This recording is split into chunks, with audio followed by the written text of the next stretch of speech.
everyone, so sa ngayon tignan natin kung ano mensahe ng Panginoon para sa ating lahat. We have this one past. We also have this. Okay, so siguro meron kayong past na tao na galit sa inyo. I'm sensing whomever that person is, meron siyang influensya ng mga negatibong tao sa kanyang paligid. So baka miyembro siya ng maling barkada. We have this one missing you in either way. We also have this one in either way. So kung sino man na tao yan, I'm sensing na meron kayong pinagsamahan noon. And siguro nagkakaroon kayo ng mga, panaginip, or pwede minsan naiisip mo siya, but it doesn't mean that you miss this person. Maybe yung tao na to minamanifest ka niya na bumalik sa kanyang buhay. So, I would have a feeling here na wag kayong papadala. Kasi as of this time, hindi naman kayo mahal ng taong yun.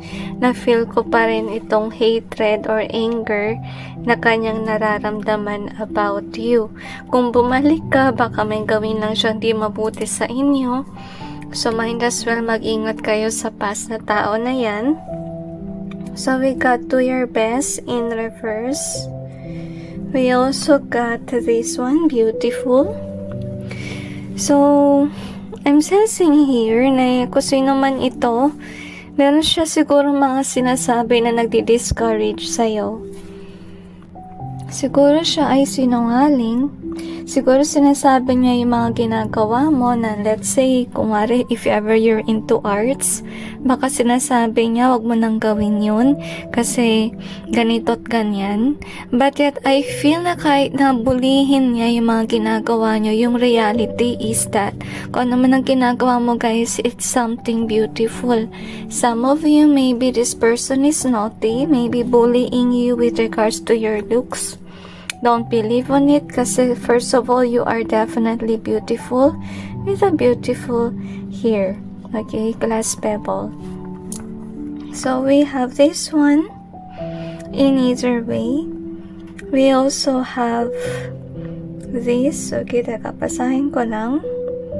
So we have thinking of you in either way. So it reminds me of missing you in either way. So naka in either way din siya.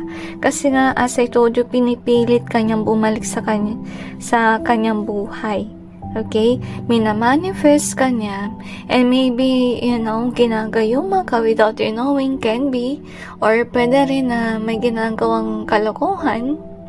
Like example, maybe nagpo-post yan para makita na makakilala mo at sabihin sa'yo, hoy, namimiss ka neto and so. But in reality, this person is still angry at you, and this person is definitely planning na guluhin niya muli yung iyong buhay na mga kasinungalingan at isabotage din yung ginagawa mo, maybe for our living for some of you. So we have the wind here, so it's in upright. So, anyway, I'm sensing na huwag mong hayaan na magwagi itong taong ito kasi I feel na talagang nagmamanifest siya ng hindi maganda about you. Okay?